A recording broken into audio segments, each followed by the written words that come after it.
고려개경의 과거 시험장은 늦은 시각에도 여전히 무거운 공기로 가득 차 있었다. 이미 대부분의 응시자들은 시험을 포기하고 돌아갔다. 남은 이들은 몇몇의 고독한 선비들 뿐. 강감찬은 30살의 나이에 접어들었지만 그의 눈빛은 이 시험장 너머의 세상을 꿰뚫고 있었다. 문과 급제라는 명예는 그의 목표가 아니었다. 강감찬은 곧 문과의 장원 급제하며 관직에 올랐지만 그의 문관으로서의 삶은 평탄치 않았다. 그의 마음속에는 북방에서 밀려오는 어둠의 그림자, 거란족에 대한 냉철한 분석이 자리잡고 있었다. 거란은 이미 요나라를 세우고 송나라마저 위협하는 동아시아 최강국이었다. 그들의 침략 전술은 타초곡즉 가는 곳마다 약탈로 보급을 충당하는 잔혹함 그 자체였다. 거란군이 지나간 자리에는 쌀 한 톨 남지 않는 폐허만이 남았고 무고한 백성들은 포로로 끌려갔다. 993년 10월 거란의 선봉장 소선영이 고려를 침공하며 1차 전쟁이 시작되었다. 고려 조정이 공포에 떨며 항복을 논할 때 강감찬은 서희의 지략을 지켜보았다. 서희는 목숨을 걸고 소선영의 진영으로 향했고 단 한 번의 단판으로 거란의 침공 목적이 고려 멸망이 아닌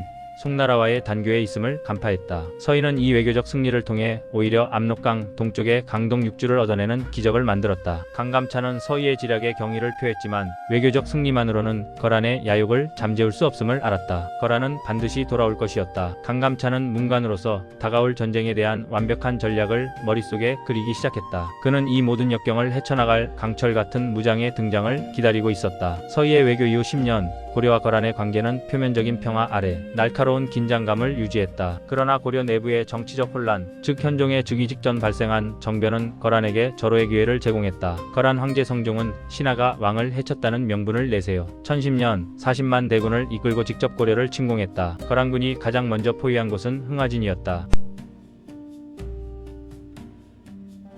흥화진에는 도순검사 양규가 있었다. 양규는 문관 출신인 강감찬과는 달리 북방 변방에서 잔뼈가 굵은 진정한 무인이었다. 그는 철옹성 같은 흥화진을 지키며 거란군에게 6일 밤낮으로 맹렬한 공세를 퍼붓게 했다. 양규의 투혼은 거란 황제마저 조급하게 만들었고 결국 거란 황제는 공성전을 포기하고 개경으로 곧장 진격하는 무리수를 두게 됩니다. 이로써 양규는 강감찬의 지략이 펼쳐질 수 있는 결정적인 시간을 벌었습니다. 2부 철옹성의 투혼과 처절한 추격 #1 개경의 혼란과 양규의 반격. 거란의 40만 대군이 개경을 향해 남하하는 동안 고려 조정은 극심한 공포에 빠졌다. 신하들은 항복을 논했고 현종은 결국 개경을 비우고 피난길에 올랐다. 이 절체절명의 순간에도 강감찬은 결사항전을 외쳤지만 대세는 이미 기울어 있었다. 개경이 거란군에게 함락된 후 거란 황제는 현종에게 조공과 국교를 요구하며 굴복을 종용했다. 그때 흥화진의 영웅 양규는 멈추지 않았다. 그는 단 1700명의 병력을 이끌고 거란군에게 함락된 통주로 향했다. 양규의 목표는 명확했다. 거란군이 개경 점령 후 방심하고 있을 때 그들의 태강로를 끊어 복수하고 포로들을 구출하는 것이었습니다. 양규는 통주를 탈환하며 3만 명의 포로를 구출했습니다. 이는 거란군에게 예상치 못한 공포를 안겨주었고 양규는 죽은 공신으로 후대의 길이 기억될 위대한 서사의 첫 장을 열었습니다. 양규에게는 든든한 동료가 있었습니다. 바로 호위 장군 지체문과 함께 현종의 호위군을 이끌던 김숙흥이었습니다. 양규의 처절한 투혼과 희생정신에 감화되어 양규와 함께하기로 결심합니다. 양규는 1700명의 군대를, 김숙흥은 2000여 명의 호위군을 이끌고 거란군을 향한 추격전을 펼쳤습니다. 이들의 군대는 거란군에게 유령 부대처럼 느껴졌습니다. 거란군이 퇴각하는 길목마다 양규와 김숙흥의 군대가 나타나 기습 공격을 감행했고 거란군은 제대로 잠을 잘 수도 식량을 보급할 수도 없었습니다. 양규는 거란군이 점령했던 성들을 하나하나 되찾으며 포로들을 구출했습니다. 양규는 통주에 이어 곽주성을 공격하여 함락시키는 공성 능력까지 보여주었습니다. 이는 거란군이 곽주성은 양규가 있어 뚫기 힘들다고 포기했던 것을 뒤집은 승리였습니다. 양규는 거란군이 후퇴하는 길목에 매복하며 포로들을 구출했고 이들의 활약은 거란군에게 큰 타격을 입혔습니다. 그러나 양규의 군대는 이미 한계를 넘어서고 있었습니다. 양규는 아버지에게 받은 가문의 벼슬까지 포기하고 오직 나라를 위해 싸우는 순수한 충정을 보였지만 그의 군대는 쉴 틈 없는 전투로 인해 극도로 지쳐갔습니다. 양규는 고독했지만 그가 지키려 했던 것은 성벽이 아니라 살아남은 고려 백성들의 삶이었습니다. 그의 희생은 거란에게 고려를 다시는 쉽게 볼 수 없다는 뼈아픈 교훈을 새겨준 승리 이상의 가치를 지닌 결단이었습니다. 그의 투혼은 다가올 3차 전쟁에서 고려가 승리할 수 있는 결정적인 정신적 기반을 마련해 주었습니다. 양규와 김숙흥의 군대는 거란군의 퇴각로를 따라 맹렬한 추격전을 펼쳤습니다. 그들이 싸운 이유는 단순한 승리가 아니라 거란군에게 붙잡혀간 수많은 고려 백성 포로 포로들을 구하기 위함이었습니다. 양규는 거란군의 후방을 끈질기게 괴롭혔고 그들의 퇴각 속도를 늦추며 포로 구출에 집중했습니다. 특히 흥화진 인근에서 양규와 김숙흥은 다시 한번 거란의 대병력과 맞붙었습니다. 이 전투에서 양규와 김숙흥은 거란군 수천 명을 죽이는 대승을 거두었고 수천 명의 포로를 추가로 구출했습니다. 이들은 비록 소수였지만 그들의 용맹함은 거란의 최정예 기병마저 압도했습니다. 그러나 양규의 군대는 이제 지칠 대로 지쳐 있었습니다. 그들이 거란군에게 입힌 피해는 막대했지만 그들 자신의 손실 또한 막심했습니다. 마지막 퇴각길 양규는 남은 모든 병력을 모아 거란군을 향한 최후의 일격을 가하는 결정을 내렸습니다. 그는 이 전투에서 자신이 살아남지 못하리라는 것을 알고 있었습니다. 양규는 거란군과의 마지막 전투에서 장렬하게 전사했습니다. 김숙흥 역시 이 전투에서 목숨을 잃었습니다. 이들의 희생은 단순한 패배가 아니었습니다. 그들은 거란군에게 막대한 인적, 물적 피해를 입히고 그들의 사기를 완전히 꺾어놓았습니다. 양규와 김숙흥의 희생 덕분에 거란은 큰 타격을 입고 압록강을 건넜습니다. 그들의 투혼은 고려 백성들의 가슴에 영원히 불멸의 영웅으로 새겨졌습니다. 양규와 김숙흥의 피로 사들인 시간과 대의는 문관 강감찬에게 넘겨졌습니다. 현종은 이들의 희생을 잊지 않았고 다가올 3차 전쟁에 대비하기 위해 강감찬에게 모든 권한을 위임했습니다. 강감찬은 군비 확충과 성곽 수리 등 전쟁 준비에 집중했습니다. 강감찬은 양규와 김숙흥처럼 무력으로 맞서는 대신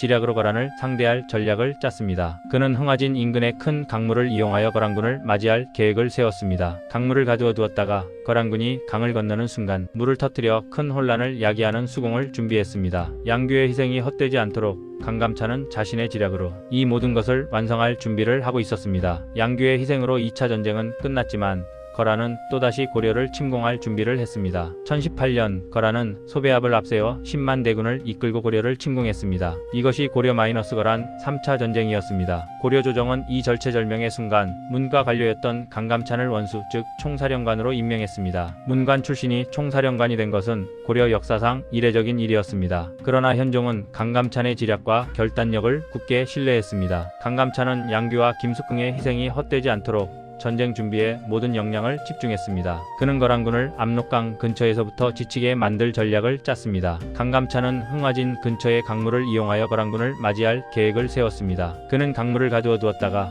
거란군이 강을 건너는 순간 물을 터뜨려 혼란을 야기하는 수공을 준비했습니다. 이와 동시에 강감찬은 거란군이 지나갈 길목에 매복하여 기습 공격을 가하는 심리전과 게릴라 전술을 결합했습니다. 강감찬은 20만 8천 명의 고려군 앞에서 단호한 연설을 했습니다. 그는 양규의 희생을 잊지 말라며 이 전쟁은 단순한 방어가 아니라 조국의 존망을 결정할 최후의 결전임을 강조했습니다. 그의 문관다운 냉철함과 무관다운 단호함이 결합된 모습에 고려군은 승리에 대한 강한 확신을 가졌습니다. 거란군이 강감찬의 예상대로 흥화진 근처에 강을 건너기 시작했을 때 강감찬은 미리 준비한 댐을 터뜨려 거센 물살로 거란군의 대열을 흩트려 놓았습니다. 물에 젖고 혼란에 빠진 거란군에게 고려군은 맹공을 퍼부었습니다. 거란군은 강감찬의 예상대로 개경을 향해 남하했지만 가는 곳마다 고려군의 거센 저항에 부딪혔습니다. 강감찬은 거란군을 귀주 평야로 유인했습니다. 소배합은 속전속결로 개경을 함락시키려 했지만 강감찬은 거란군을 귀주 평야라는 넓은 벌판으로 끌어들여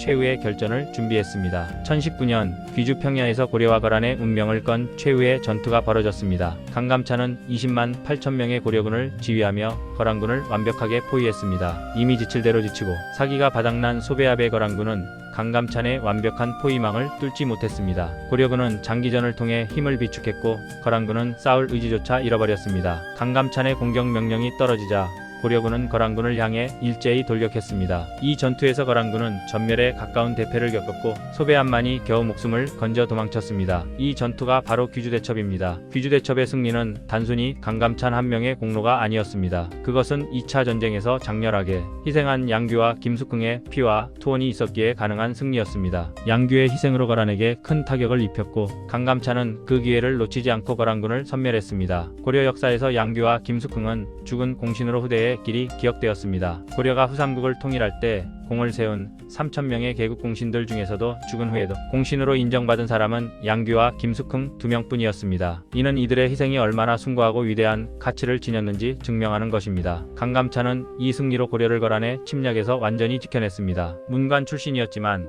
그의 지략과 결단력이 군사적 승리를 이끌었고 그는 문과 무를 겸비한 고려의 위대한 영웅으로 역사에 길이 남았습니다. 그의 승리는 고려의 자존심이 되었고 그의 유산은 고려의 번영을 이끌었습니다. 귀주대첩의 승리 이후 고려는 동아시아의 강국으로 확고하게 자리매김했습니다. 강감찬의 승리는 단순히 전쟁의 승리가 아니라 고려가 외세의 침략에 굴하지 않는 자주적인 국가임을 전 세계에 선포한 사건이었습니다. 현종은 강감찬의 공로를 높이 치하했고 그에게 낙성대를 하사하며 그를 우대했습니다. 고려는 강감찬의 전략과 양규의 희생을 바탕으로 북방 영토를 확고히 했고 거란과의 관계에서도 우위를 점하게 되었습니다. 거란은 이후 다시는 고려를 침략할 엄두를 내지 못했습니다. 강감찬과 양규의 이야기는 고려 백성들의 가슴속에 영원히 불멸의 이야기로 남았습니다. 양규와 김숙흥의 투혼은 고려군에게 강철 같은 용기를 심어주었고 강감찬의 지략은 고려 조정에 냉철한 이성을 불어넣었습니다. 이 두 영웅의 희생과 지략 덕분에 고려는 500년 동안 왕조를 유지할 수 있는 기틀을 마련했습니다. 강감찬은 문관 출신이었지만 그의 지략과 결단력은 고려의 자존심이 되었고 양규의 희생은 고려 백성들의 마음속에 영원한 영웅으로 새겨졌습니다. 강감찬과 양규의 이야기는 우리에게 중요한 교훈을 줍니다. 지혜로운 전략과 숭고한 희생이야말로 조국을 지키는 진정한 힘이라는 것을 말입니다. 그들의 피로 새긴 천하의 결단은 오늘날까지도 우리의 역사 속에 깊은 울림을 주고 있습니다.